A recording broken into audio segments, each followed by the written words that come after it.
எல்லாருக்கும் அன்பான வணக்கம். நம்முடைய துலாம் ராசி நேயர்களே, இன்றைக்கி நம்ம பார்க்க போகிற இந்த முக்கியமான வீடியோ பதிவுக்குள்ளே முழுமையாக போகிறதுக்கு முன்னாடி நம்ம எல்லோரையும் காக்கக்கூடிய அந்த தமிழ் கடவுளான முருகப்பெருமானை மனதார முழு பக்தியோடு வேண்டி வணங்கிட்டு அப்புறமா இந்த பதிவுக்குள்ளே போகலாங்க. ஓம் முருகா போற்றி, ஓம் முருகா போற்றி, ஓம் முருகா போற்றி. என்னை காக்கும் அன்பு தெய்வமே முருகப்பெருமானே போற்றி. கண்டிப்பாக எல்லாமே நல்லதே நடக்கும். நம்ம வாழ்க்கையில் இனிமேல் நல்லது மட்டும்தான் நடக்கும்.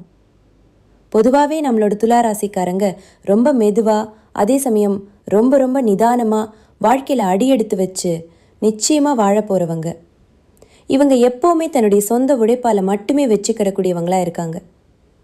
இவங்களை பொறுத்த வரைக்கும் நான் மட்டும் நல்லா இருக்கணும், எனக்கு மட்டும் எல்லாம் கிடைக்கணும் அப்படிங்கிற அந்த சுயநலமெல்லாம் துளி கூட கிடையாதுங்க.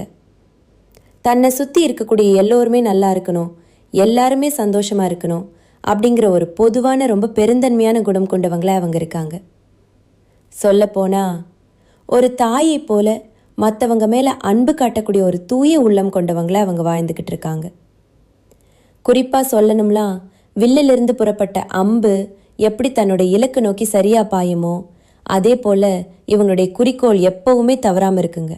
இவ்வளவு அருமையான நற்குணங்களை கொண்ட எங்கள் அன்புக்குரிய துலாம் ராசிக்கார அன்பர்களே, எல்லாரும் எப்படிங்க இருக்கீங்க? வீட்டில் எல்லாரும் நலமா சௌக்கியமாக இருக்கீங்களா? எனக்கு நல்லாவே புரியுதுங்க. உங்கள் மனக்குமுறல் எனக்கு கேட்குது. ஏங்கம்மா நீங்கள் வேற எங்களை பார்த்து இப்படி ஒரு கேள்வி கேட்குறீங்களே? நாங்கள் எங்கள் அம்மா நலமாக இருக்கோம். இப்போது எங்கள் வாழ்க்கையில் இருக்கக்கூடிய பிரச்சனைகளை எல்லாம் பார்த்தா நாங்கள் நலமாக இருக்கிற மாதிரியா உங்களுக்கு தெரியுது அப்படின்னு உங்கள் மனசில் நீங்கள் நினைக்கிறது எனக்கு நல்லாவே புரியுதுங்க. துலாம் ராசிக்காரர்களே, தயவு செஞ்சு கலங்காதீங்க. உங்கள் வாழ்க்கையில் இப்போ இருக்கக்கூடிய இந்த கஷ்டமான சூழ்நிலை எல்லாமே இனி வரக்கூடிய காலங்களில் பனி போல மறைஞ்சு போக போகுதுங்க. உங்கள் மனசில் நீங்கள் என்னென்ன ஆசைகள் வச்சுருக்கீங்களோ, என்னென்ன கனவுகள் கண்டு வச்சுருக்கீங்களோ அது எல்லாமே இனிமே ஒவ்வொன்றா நிறைவேற போகுது. நீண்ட நாட்களாக திருமணம் ஆகாதவங்களுக்கு அந்த திருமணத் தடை எல்லாமே முழுசாக நீங்கி கூடிய சீக்கிரமே கெட்டி மேளம் கொட்டக்கூடிய பாக்கியம், அதாவது திருமணம் நடக்க போகுதுங்க. அதே போல் திருமணமாகி பல வருடங்களாகியும் குழந்தை பாக்கியம் இல்லாதவர்களுக்கு இனி அழகான குழந்தை பாக்கியம் கிடைக்கப் போகுதுங்க.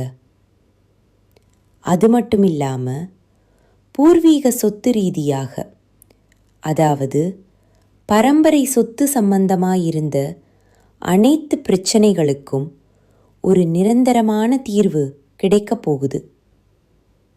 உங்களுக்கு வரவேண்டிய அந்த பூர்வீக சொத்து எந்த தடங்களும் இல்லாமல் இனி பத்திரமா உங்கள் கையில் வந்து சேரப்போகுதுங்க. இனிமேல் நீங்கள் புதுசாக நிலம் வாங்க போகிறீங்க, சொந்தமாக கார் வாங்க போகிறீங்க. மொத்தத்தில் சொல்லணும்னா உங்கள் வாழ்க்கையே ஒரு அருமையான பொற்காலமான வாழ்க்கையாக மாறப்போகுது.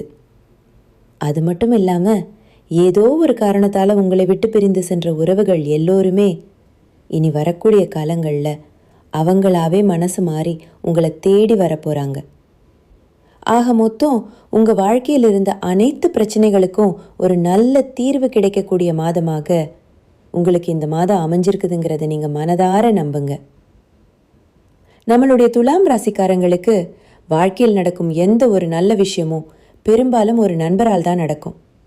ஆனால் ஒரு சின்ன எச்சரிக்கை, துலாம் ராசிக்காரர்களின் நட்பு எப்போவுமே ஒரு தேவைக்காக மட்டுமே இருக்கணும். எல்லா நேரமும் எல்லா விஷயத்துக்காகவும் நண்பர்களுடன் அதிகமாக சேர்ந்திருக்கக்கூடாது. அவங்கக்கிட்ட அளவுக்கு அதிகமாக நெருக்கம் வேண்டாங்க. ஒரு உதவி முடிஞ்சதுமா இல்லையா தேவைப்படும் போது மட்டும் கூப்பிடுங்க, நாசுக்கா சொல்லிடுங்க. இது ஒன்று மட்டும் உங்கள் வாழ்க்கையில் உங்களுக்கு பெரிய பலத்தை ஏற்படுத்துங்க. அடுத்ததாக ரொம்ப முக்கியமான விஷயம், துலாம் ராசிக்காரங்க வீட்டில் கண் திருஷ்டியோ இல்லை கெட்ட சக்தியோ இருந்தால் அது முதல்ல உங்களுடைய உடலை தான் பாதிக்கும். இதனால் உடல் ரொம்ப பலவீனமாக்கி எந்த ஒரு வேலையும் செய்ய முடியாத சோர்வான நிலை ஏற்படும். அதனால் தயவு செஞ்சு கெட்ட எண்ணம் கொண்டவர்களை உங்கள் வீட்டுக்குள்ளே அனுமதிக்கவே அனுமதிக்காதீங்க. ஏன்னா அவர்களின் அந்த தீய குணங்கள் நிச்சயமாக உங்களை பாதிக்கும். நல்ல மனசு இருக்கிறவங்கள, நல்லவர்களை மட்டும் உங்கள் வீட்டுக்குள்ளே விடுங்க. கெட்டவர்கள் உங்கள் வீட்டுக்கு வந்துட்டு போனாலே அங்கே கெட்டது நடக்குங்க. அப்படி உங்களுக்கு மனம் பாதிக்கப்படும் போது இல்லை சோர்வாக இருக்கும்போது உடனடியாக வீட்டில் லட்சுமி பூஜை செஞ்சுருங்க. சுமங்கலி பூஜை உங்கள் வீட்டில் செய்கிறது ரொம்ப ரொம்ப நல்லதுங்க. அதே போல் மகாலட்சுமி எந்திரத்தை முறையாக பூஜை செய்து உருவேற்றி நீங்கள் வாங்கி வைக்கணும். ஓம் ஸ்ரீ முருகா நமக அப்படிங்கிற இந்த சக்தி வாய்ந்த மந்திரத்தை தினமும் நீங்கள் சொல்லிட்டு வாங்க. வியாழக்கிழமைகளில் வீட்டில் மஞ்சள் தண்ணீர் தெளித்து வீட்டை முழுசாக சுத்தம் செய்யுங்க. வெள்ளிக்கிழமை காலையில் தவறாமல் கடவுளை வழிபாடு செய்யுங்க. கண்டிப்பாக உங்கள் வாழ்க்கையில் நல்லது தாங்க நடக்கும். அதுபோல் ஒவ்வொரு அமாவாசை அன்னைக்கும் தவறாமல் வீட்டில் பூசணிக்காயை உடைக்கணும். அந்த பூசணிக்காயில் கொஞ்சம் குங்குமம், பச்சை கற்பூரம் போட்டு வீட்டை சுற்றி வாசலில் உடைக்கணும். அப்படி பூசணிக்காய் உடைக்க முடியாதவங்க தேங்காய் உடைக்கலாம். அதுவும் முடியலைன்னா வாசலில் கற்பூரம் ஏற்றி மனதார வழிபடலாம். இப்படி நீங்கள் தொடர்ந்து செஞ்சீங்கன்னா உங்கள் வீட்டில் உள்ள கெட்ட சக்திகள் எல்லாமே விலகி ஓடி போயிருங்க.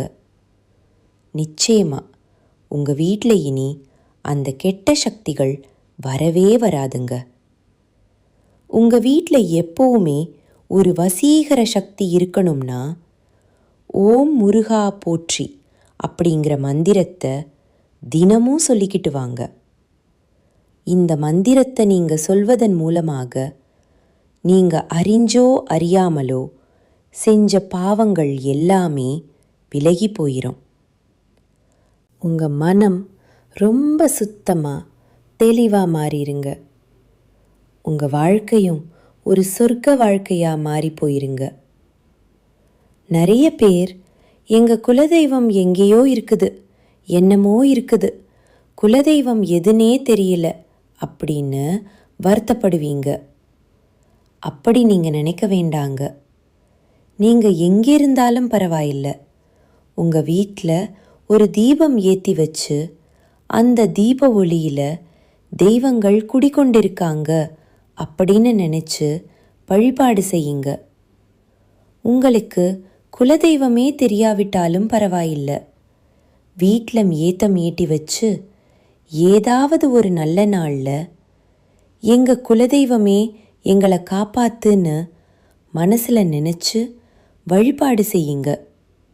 ஏன்னா குலதெய்வ வழிபாடு நம்முடைய குலம் காக்குங்க, நம்முடைய குலம் தழைக்கும்.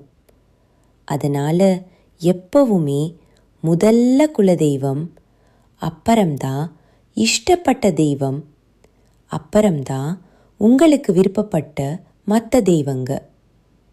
சில பேர் சொல்லுவீங்க, நான் எந்த கோயிலுக்கு போனாலும் என்ன பரிகாரம் பண்ணாலும் எனக்கு எந்த ஏற்றமும் இல்லை, வாழ்க்கையில் முன்னேற்றமே இல்லை அப்படின்னு நீங்கள் சொல்லுவீங்க. அப்படி இருக்கிறவங்க தினமும் காலையில் எந்திரிச்ச உடனே முதல் வேலையாக சூரிய பகவானை பார்த்து நமஸ்காரம் பண்ணுங்க. அவங்களுடைய பரிபூரண அனுக்கிரகம் இருந்தால் போதும். மற்ற கிரகங்கள் எல்லாம் உங்களுக்கு சாதகமாக இல்லைன்னா கூட பரவாயில்லைங்க. அந்த சூரியனுடைய பிரகாசம் உங்கள் வாழ்க்கையவே பிரகாசமாக மாற்றிருங்க. அந்த தெய்வீக வெளிச்சம் உங்களை வந்து சேருங்க. உங்கள் வாழ்க்கையில் இருக்கக்கூடிய கண்ணீர் கஷ்டம் எல்லாம் பனி போல கரைஞ்சு போயிருங்க. உங்கள் வீட்டில் இருக்கக்கூடிய கெட்ட சக்திகள் முழுமையாக நீங்கணும்னா நீங்கள் கீழே சொல்லக்கூடிய இந்த விஷயங்களை தவறாமல் கடைப்பிடிக்கணுங்க. வாரம் செவ்வாய்க்கிழமை அன்னைக்கு தவறாமல் முருகப்பெருமான வழிபாடு செய்யுங்க. தினமும் மாலை நேரத்தில் வீட்டில் நல்லெண்ணெய், அப்படி இல்லைன்னா சுத்தமான நெய் ஊற்றி விளக்கு ஏற்றுங்க. ஓம் சரவண பவ அப்படிங்கிற மந்திரத்தை தினமும் ஒரு 11 முறை பக்தியோடு சொல்லிக்கிட்டு வாங்க.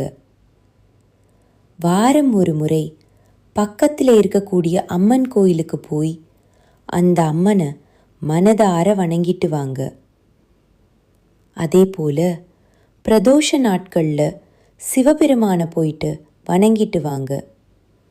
முக்கியமாக செவ்வாய்க்கிழமை அன்னைக்கு அசைவம் சாப்பிட்றத தவிர்க்கிறது ரொம்ப ரொம்ப நல்லதுங்க. கோயிலில் குங்கும அர்ச்சனை செய்கிறது உங்களுக்கு ரொம்பவும் நல்லதுங்க. வீட்டில் எப்போவுமே கொஞ்சம் வேப்பிலைய வச்சிருங்க. இது கெட்ட சக்தியை விரட்டும். நவகிரகத்தில் செவ்வாய் பகவானுக்கு வழிபாடு செய்யுங்க. வீட்டில் கண் திருஷ்டி போக ஒரு திருஷ்டி பொம்மையை வாசலில் தொங்க விட்டுருங்க. செவ்வாய்க்கிழமைகளில் முடிஞ்ச வரைக்கும் சிவப்பு நிற உடை அணிஞ்சுக்கோங்க. நெற்றியில் எப்பவுமே குங்குமம், சந்தனம் வச்சுக்கோங்க. வலது கையில் ஒரு செம்பு காப்பு போட்டுக்கோங்க. இது உடம்புக்கு ரொம்ப நல்லது. வாரத்துக்கு ஒரு முறை கொஞ்சம் கடுகு, உப்பு வச்சு உங்களுக்கு நீங்களே திருஷ்டி சுத்தி போட்டுக்கோங்க.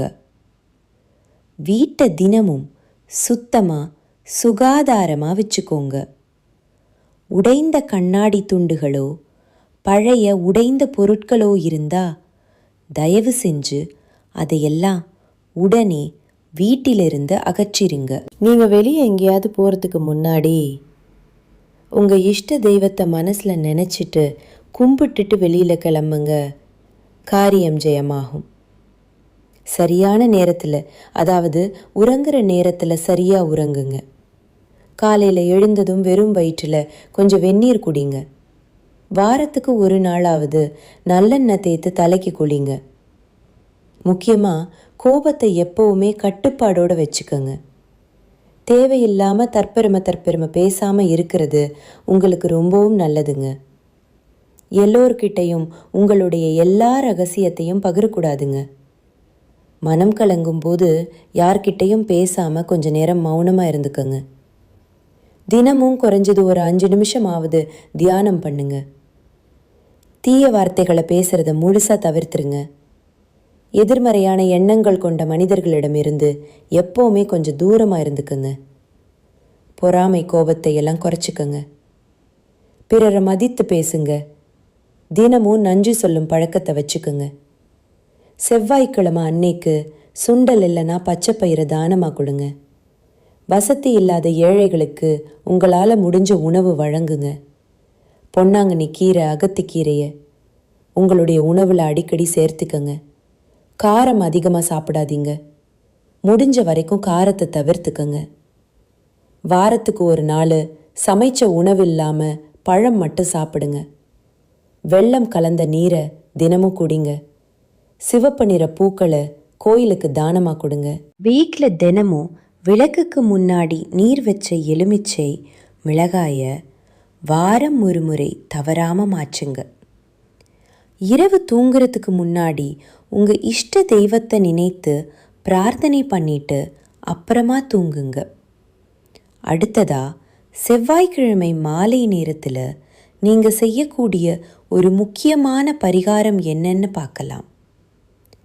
ஒரு எலுமிச்சை பழம், 2 கிராம்பு, ஒரு பச்சை மிளகாய், இது 3ஐயும் வாசலில் வச்சு விளக்கு ஏற்றி முருகப்பெருமானை மனதில் நினைத்து வேண்டிக்கோங்க. இதை செய்கிறதுனால உங்கள் வீட்டில் இருக்கக்கூடிய கெட்ட சக்திகள் எல்லாமே உடனே விலகி போயிடும். உங்களுடைய குடும்பத்தில் இனிமேல் எல்லாமே நல்லது தாங்க நடக்கும். ஒருவேளை உங்கள் வீட்டில் தீய சக்திகள் இருந்தால் நீங்கள் வீட்டில் என்னென்ன தெய்வ புகைப்படங்களை வைக்கலாம் அப்படிங்கிறத பற்றி இப்போ தெரிஞ்சுக்கலாங்க. காஞ்சி காமாட்சி அம்மன் தீய சக்திகளை அழிக்கக்கூடிய பெரிய சக்தி இந்த தெய்வத்துக்கு இருக்கு. இவங்களை வீட்டில் வச்சா தைரியம் மற்றும் பாதுகாப்பு தரக்கூடியதாக இருக்கும். காளி மற்றும் பத்ரகாளி கெட்ட சக்திகள் மற்றும் கண் திருஷ்டியை முழுசா விலக்க இது உதவுது. பயம் மற்றும் தடைகளை நீக்க இது உதவுது. மகாவிஷ்ணு மன அமைதி மற்றும் பாதுகாப்பு தரக்கூடிய தெய்வம் இவர். எதிர்மறை எண்ணங்களை குறைக்கிறதுக்கு இந்த தெய்வம் உங்களுக்கு ஒரு பெரிய பாதுகாப்பாக இருக்கும்.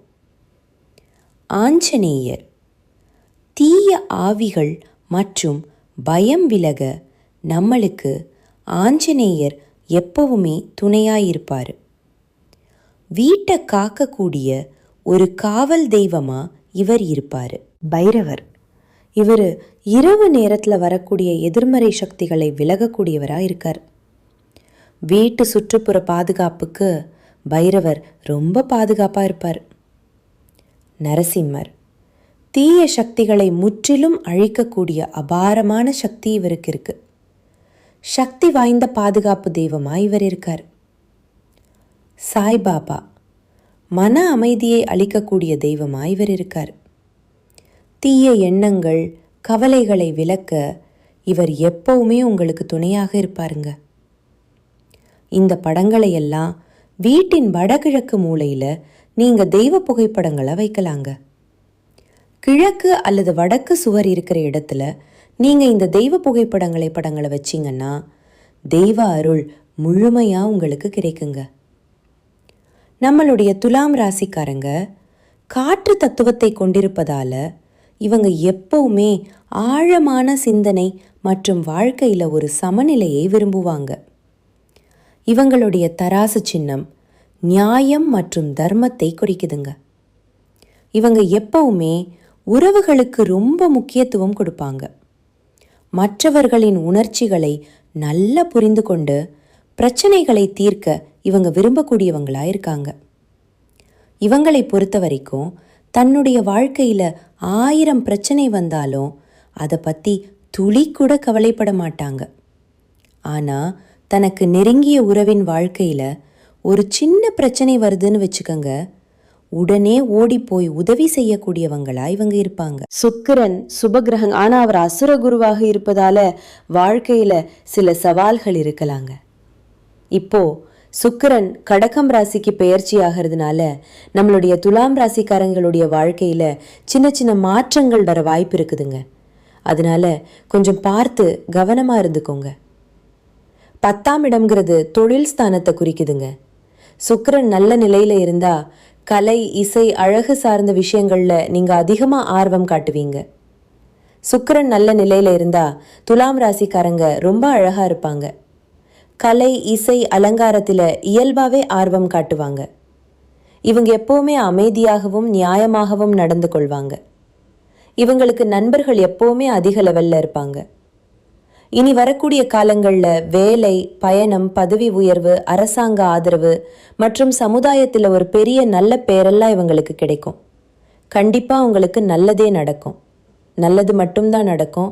நம்பிக்கையோடு இருங்க. நன்றி, வணக்கம்.